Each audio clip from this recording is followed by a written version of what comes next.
I'm Casey Callahan. I'm a communication major here at Kennesaw State. My concentration is in public relations, but I would do anything, so. And so what have you picked up in the leadership realm? To be a leader, you not only have to care about yourself, but you have to care about the people around you.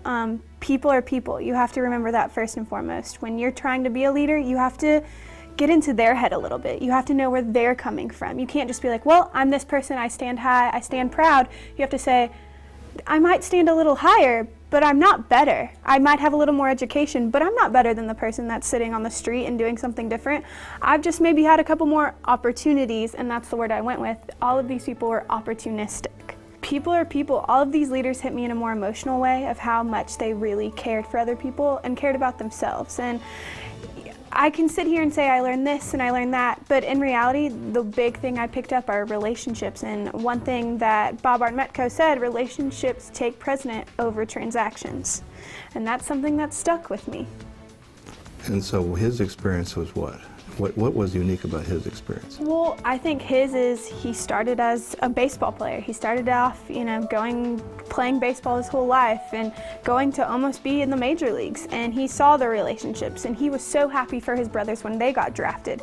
Then all of a sudden he got drafted, and he saw people for people. And when he got into IBM, he was, salesman. He was the first 3 years he saw people, and he was doing the things he needed to do to build relationships. That's what you do as a salesperson. You build relationships, so that way when you're higher on the food chain, you can come back to them and be like, remember 5 years down the road when I sold you something? Well, it's building those relationships, and he did that his whole time at IBM. He remembered his secretaries that he had from 30 years ago and still brought them to a luncheon when he retired.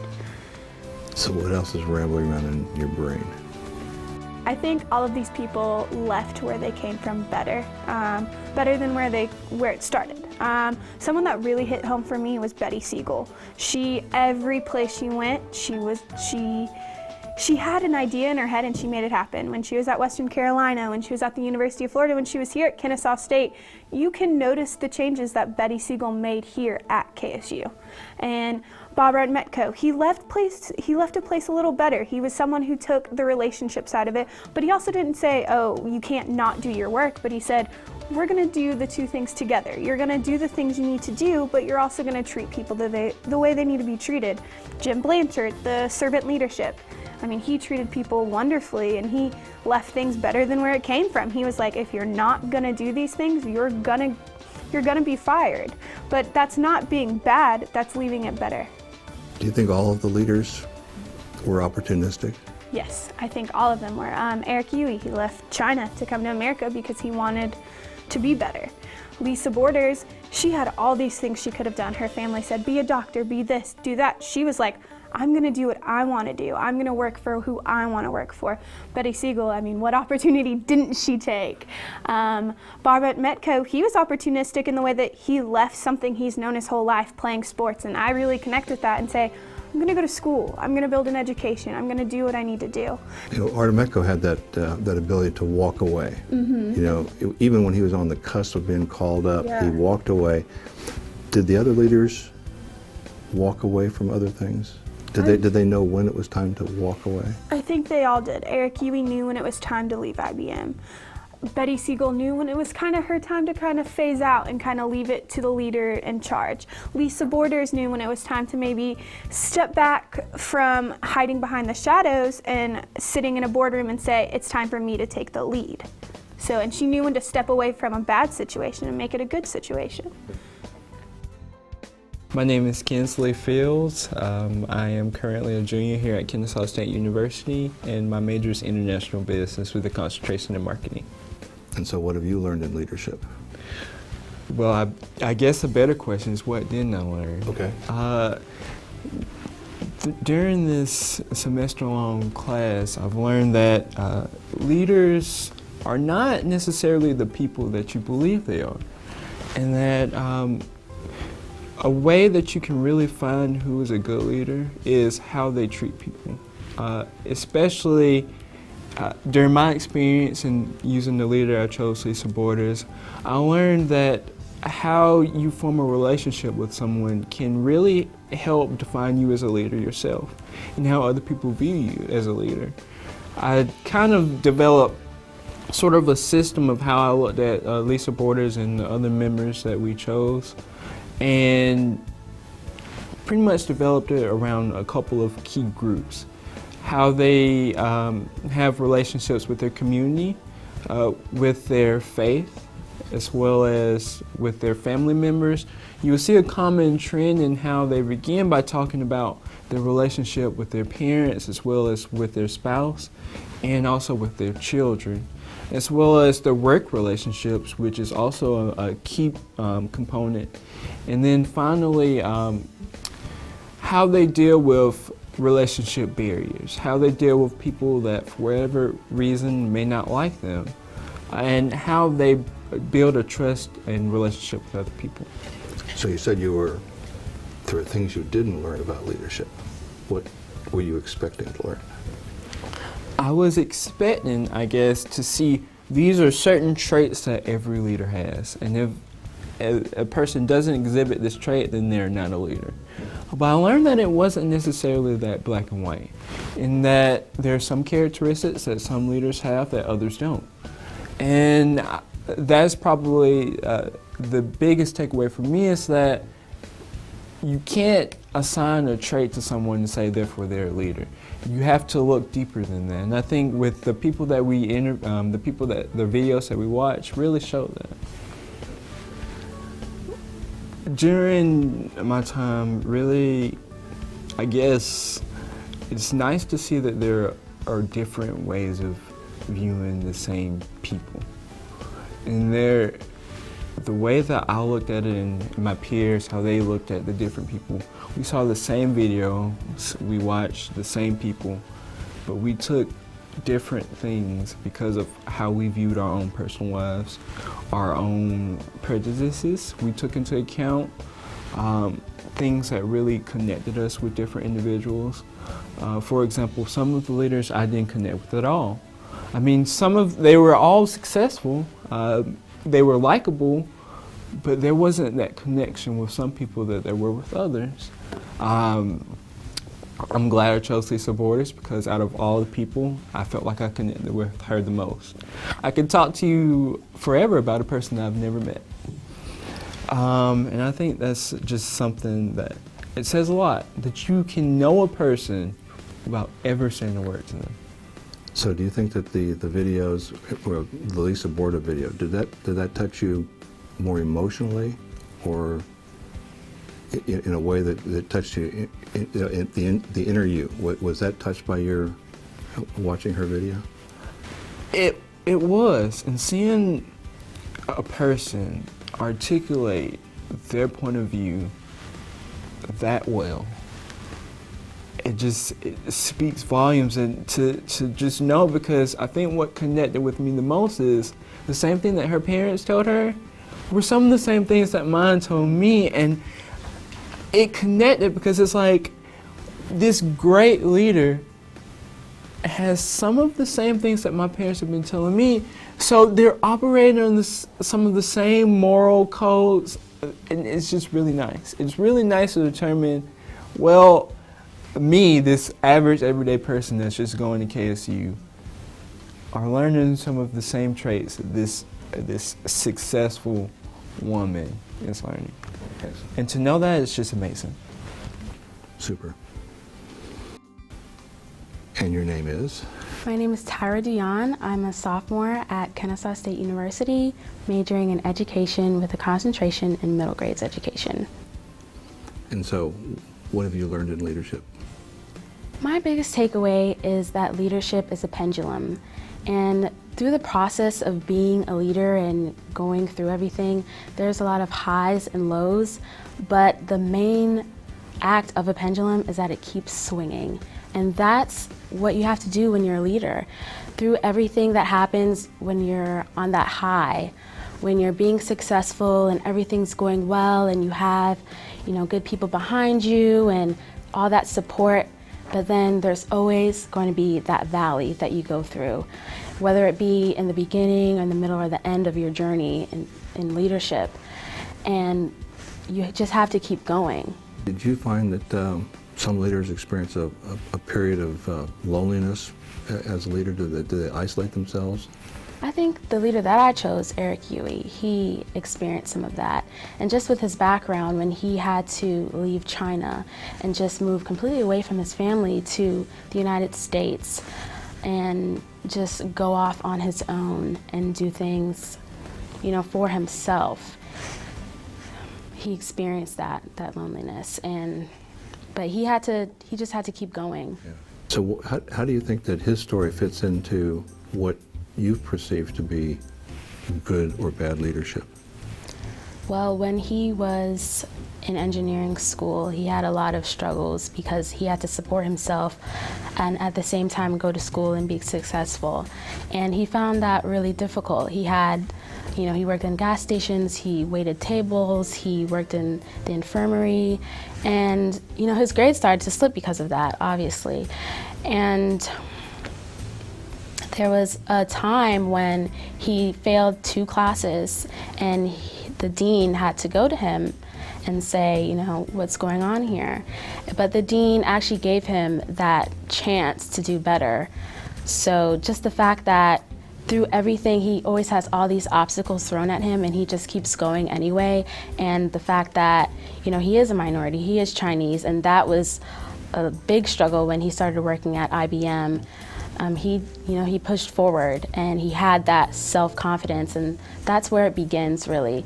Because in order to be a good leader and to get respect, you can't just always be anticipating your failures. Is there a deeper continuity that you get from listening to the videos or watching the videos than you do from reading books or watching any other kind of structured interview process? I think when you watch the videos, you build a connection with the person that's speaking, because you can hear the emotion in what they're saying, and sometimes you can relate better that way. And I related a lot to Eric Huey because just all the things that happened to him in his life, just the struggles that he had to go through, and I had to go through a lot of things when I was younger, living in the Bronx. So I related to that on that level, and just having to, no matter what happened, just having to keep pushing forward, having that self-confidence, and I struggle with that personally. I always feel like I need approval from others in order to do well. When he was working at IBM, his goal wasn't to be well-liked. And in a company that is successful, there's always going to be the bad guy. And he decided to take on that role. And he did what he had to do in order for the company to be successful. And I feel like I need to do that more in my own life. Sort of be the bad guy in my own life. Okay. For yourself? For myself. Oh, that's interesting. Your own critic. You have a little voice in your head that keeps criticizing everything? Yeah, a little bit. Yeah, and I think that everyone is criticizing me. Yeah. So. You think they are? Yeah, I do. What's interesting, you may find out that those of us who are making decisions and doing things, we're always keeping track of our score. And then we turn around later in our careers and say, wait a minute, no one else is keeping score, and you're the only one keeping score. I said, well, the heck with it. If they don't notice, it's not important. Was there anything else in the videos between that you watched that were common to the theme that Eric was talking about? I think that he had a lot in common with Lisa Borders, just the fact that they both had sort of a perfectionist type of personality. They always wanted to be the best at what they did. Mm-hmm. Okay, good. My name is Kareem Pierre. I am studying pre-physical therapy, majoring in exercise science. And your big takeaway from leadership studies is? My takeaway was, with all the leaders, I've noticed that they had a huge impact on others. And when we were discussing the difference between managers and boss and actual leaders, is that leaders teach you more than what's in the books. They teach you life lessons, and what they do is they don't necessarily focus on the how-to, but the why-to, why you're doing the things that you do. You have to find they help you find the sense of purpose in everything that you're doing. And with someone like Betty Siegel, which was the one that I focused on, the people in her lives, her teachers, everyone, the amount of influence that led her to become the person that she was, it wasn't just them teaching her certain skills or whatever in her textbook or work. They were just teaching her how to live a good life. With Betty Siegel, she told this story of when she was younger, and she was a very smart child, but one time she decided that she was going to cheat on a test because she really wanted an A. But she ended up getting caught by her teacher. And when that happened, her teacher didn't scold her or anything. She didn't tell her that she was bad. What she did was she looked dead at her and told her that you are capable of doing this without cheating. She told her the words, you are capable of being what you're capable of becoming. And that actually hit me really hard, because what she did was she saw something in her that maybe not other people saw. She looked deeper and she knew that whatever you wanted to be in life, you can achieve it without taking the easy way out. You can be whoever you want to be as long as you go for it. And I think what really connected me to this was when I was younger, I did gymnastics a lot. And the gym that I practiced at just started out a men's program. And so when it first started out, we of course had to try out to make it onto the team. And with me, I actually almost didn't make it into the team if it wasn't for one of the two head coaches.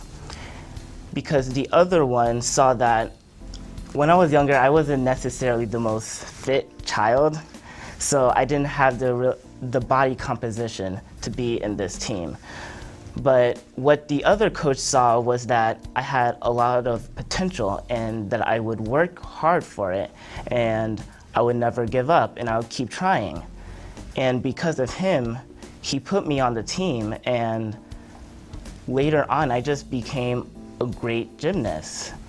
And that's what, with Betty Siegel and her teacher seeing something in her that she can be who she wants as long as she goes for it and works hard for it. And that's actually what I loved about all of the leaders. They look at the people that they work with and they see more than what others would see. And with all of this, what I got was they influence others. They have, like I've mentioned before, they encourage others. They see more than what other people see. So. I like that thought. How much, I guess, intuitiveness do you see in these leaders, in that, like I said, they see things in other people? Did you get that sense, or did they talk about that in any way? I was really connected with Betty Siegel in a more personalized way because of the way that she thinks. In her interview, she seemed a little scatterbrained and her thought process is everywhere, and I feel that that's a lot like me. If you notice, a lot of times my thought process could just be everywhere and I'm trying to get to a specific point, but it kind of...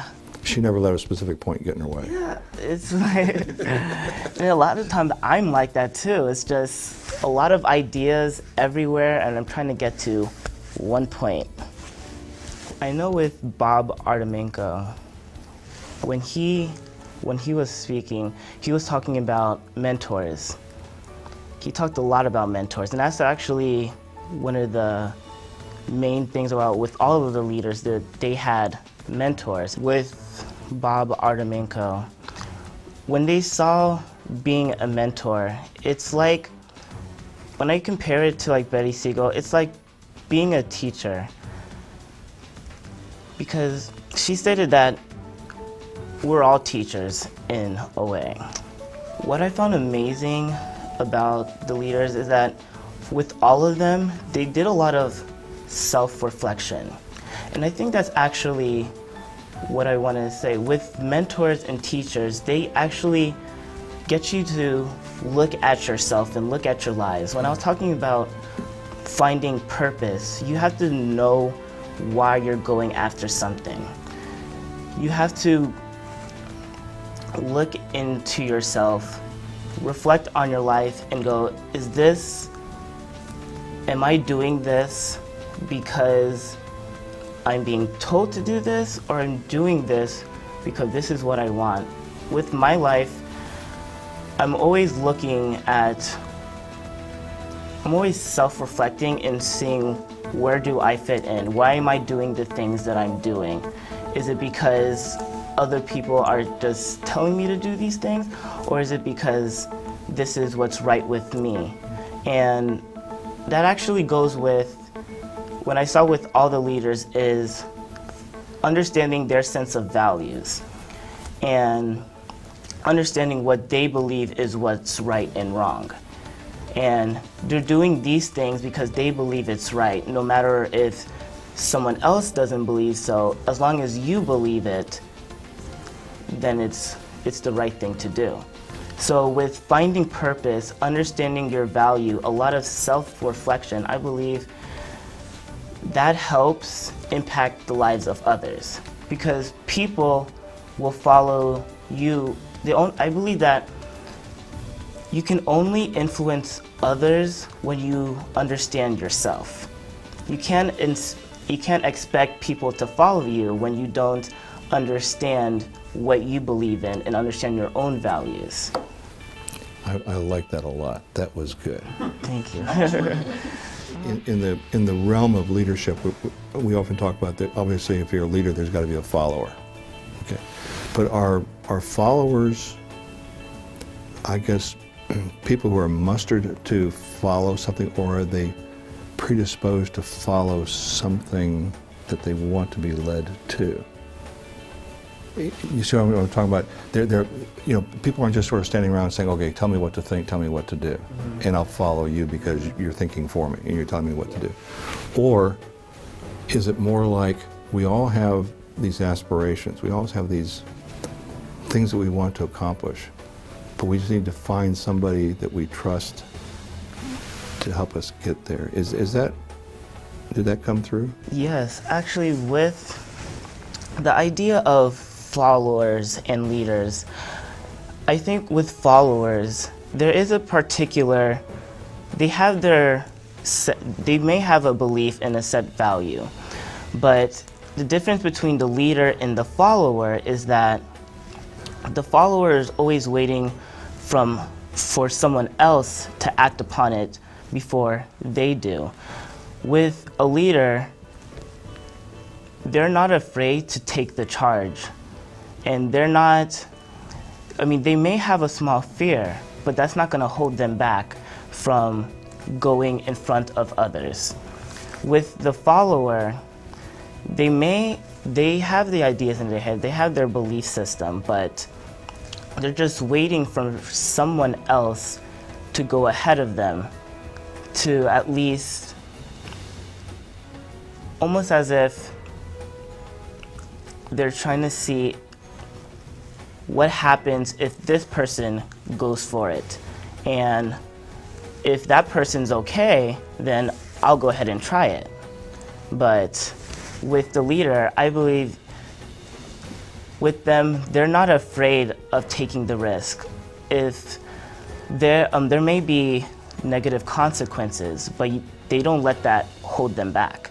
They go ahead and take the chance and go after it.